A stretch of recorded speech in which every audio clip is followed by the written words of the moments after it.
All right. This is an article in Kvach Chabad, and my dear friend, and I would say friend, was a teacher when I was in yeshiva, Rabbi Yossi Chitrik, who's the manal of, what's it called in Tzvas? Not called Beis Chan. What's it called? Yeah, it's called Beis Chan. In Tzvas. So Yossi is a bocher, together with Aaron Lazer, Olav Shalom, and Yankov Reitzes, was a shliach in Melbourne as a bocher for 2 years. And that was the years I learned in Yeshiva Gedolah. So Yossi writes an article in the Kvach Chabad. It's quite fascinating. Every week it's called Zurak Dait. This is my opinion. It's a beautiful article every week, and always nice stories and messages and so on. I'm doing this now for years. So I just happened to see them. I'm sure to share this with you. The theme of this article is somebody else's property. So 2 quick little stories. He says he was present once at a chuppah, and they're about to break the glass. The Mesadik Yedushin was Rabbi Moishe Landa. Rabbi Landa's son, Rabbi Moishe Landa.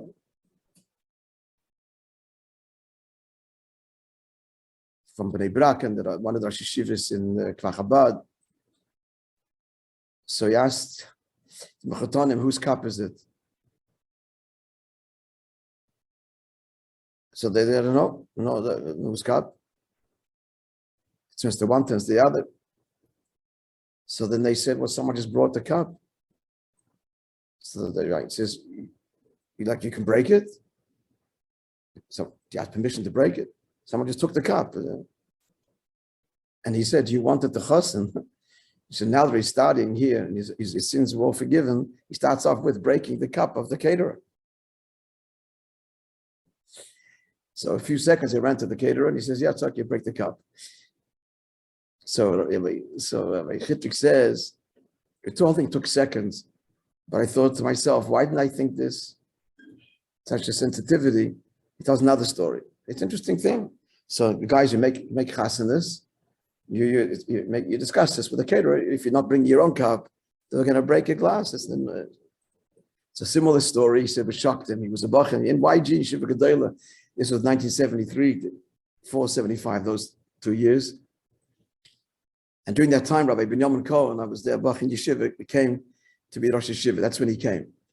Well, quite fun years, I should tell you. He just come then. Anyway, he says, Yossi says, I had to do with him about a certain subject, and he told me he has to discuss it with his wife, and that evening. So he said, Yossi Chidik says it was an urgent matter. I couldn't wait to come back the next morning with the answer. So I asked him, could you call your wife now from the office? Listen to this. Call your wife to the office and ask her. He says, what? To use the telephone for personal use? In those days, every phone call cost. Today, it's a blanket. It's like, what? Private use of the telephone? Sensitivity to the property of another person, and certainly the property of a Moishe. We saw this by the Rebbe also. A Moishe, a yeshiva, a shul, everything there is holy. And just to be flippant and be very careful. It's hektish. And not to use it for personal use unless that's why it's there. The sensitivity that we can all, upgrade our awareness of. Have a wonderful day. And Be'ez Hashem, see you tomorrow. I'm just going to add on this. This conclusion, I've told you this, there were Chassidim that would not ask their Rebbe for a bracha. They consider that a misappropriation of the holy, personal use. So what they got the Rebbe for? Help me make it closer to Hashem, be bigger to serve you. That, yes, that's what the Rebbe is there. But for a personal gain, cash cow. Not holding that level. I'm saying this is, just know such a level exists. And we're talking, they didn't have children, didn't have panos, they never asked. Never asked. No children. Many times the Rebbe himself, the previous Rebbeim, but they would instigate the bracha and give it. It's very hard. It's a level. You should just know such a level exists, friends. It's also important. A wonderful day. Thank you very much. Yossi, good to see you. Thank you. Thanks, Rabbi. Have a good day. Michelle, bracha v'atzlacha. God bless you. All the very best, Rabbi.